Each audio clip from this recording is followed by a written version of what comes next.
Série de pourquoi sur le thème « Vivons en société ». Pourquoi les messieurs se rasent-ils le matin? La barbe des messieurs pousse aussi la nuit. Ils se rasent le matin pour la faire disparaître, être plus soignés, avoir la peau douce et ne pas piquer les personnes qui les embrassent. La barbe, liée à l'activité des hormones mâles, pousse régulièrement chaque jour. Un système pileux abondant n'est guère compatible avec une hygiène rigoureuse.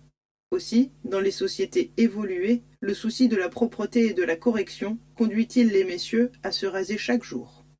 S'ils se rasaient le soir, leur barbe pousserait dans la nuit et leur visage au réveil ne serait pas assez soigné. Pourquoi prend-on parfois l'apéritif? C'est une occasion de réunir ses amis, de bavarder avec eux, d'attendre l'heure du repas. Il n'est pas bon de prendre trop souvent l'apéritif, car il contient de l'alcool, nuisible à la santé, surtout à celle des enfants. L'apéritif donne dans l'immédiat une sensation d'euphorie, de chaleur, une sorte de coup de fouet, comme dans toutes les boissons alcoolisées. Le bouquet est obtenu en ajoutant à l'alcool ou au vin des essences qui flattent le palais, mais qui peuvent être dangereuses au même titre que l'alcool lui-même. Il est mauvais de prendre souvent l'apéritif. L'habitude s'installe et conduit à l'alcoolisme. Pourquoi les filles jouent-elles à la poupée? Les enfants veulent souvent imiter les grandes personnes. Les garçons jouent aux soldats et les filles à la poupée. La petite fille aime sa poupée. Elle la soigne comme on soigne un bébé. Elle la caresse ou la réprimande. C'est déjà une petite maman. La poupée est l'enfant de l'enfant. Un instinct impérieux et tout à fait naturel pousse les petites filles à se préparer, inconsciemment, à leur rôle de mère, en jouant à la poupée. Ainsi, les poupées grecques ou égyptiennes de terre cuite, vieilles de 2000 ans, aussi bien que celles de cire, d'ivoire, de plomb ou de celluloïd d'époque plus récente, marquent-elles la continuité de ce besoin à travers les civilisations les plus diverses. Pourquoi les grandes personnes ne jouent-elles pas? Les grandes personnes ne jouent pas parce qu'elles n'ont pas le temps. Le travail, la fatigue, les soucis ne leur laissent guère de loisirs. Cependant, elles aiment aussi à se délasser, en pratiquant un sport ou en jouant aux cartes ou au billard.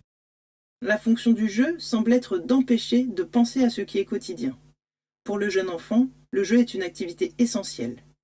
L'adulte a besoin de se divertir, de se détendre. Jouer aux échecs, faire du sport, regarder la télévision, participe à cette recherche de l'évasion. Les centres d'intérêt varient avec les individus, mais aussi avec l'âge, ce qui conduit l'enfant à conclure que l'adulte a dépassé le stade du jeu. Pourquoi dit-on « il n'attache pas son chien avec des saucisses » ?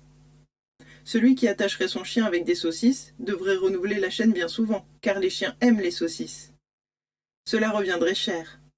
C'est pour se moquer d'un avare qu'on dit « il n'attache pas son chien avec des saucisses ». Le fait d'attacher son chien avec des saucisses apparaît comme un luxe déplacé. Le chien, inévitablement, mangera les saucisses, et il faudra sans cesse renouveler la chaîne. À la négative, il s'agit par dérision d'un avare incapable de largesse et de générosité. Pourquoi faut-il voter? Les citoyens d'un pays sont trop nombreux pour se réunir afin de faire les lois. C'est pourquoi ils choisissent des députés qui feront ces lois à leur place. Au moment du vote, chaque électeur inscrit sur un bulletin le nom du député qu'il a choisi. La Déclaration des droits de l'homme et du citoyen proclame en 1789 que le principe de toute souveraineté est dans la nation et que la loi est l'expression de la volonté générale. C'est la Seconde République, en 1848, qui traduira dans les faits, pour la première fois, le suffrage universel. Le Second Empire en dénature le sens, le Parlement n'ayant plus l'initiative des lois.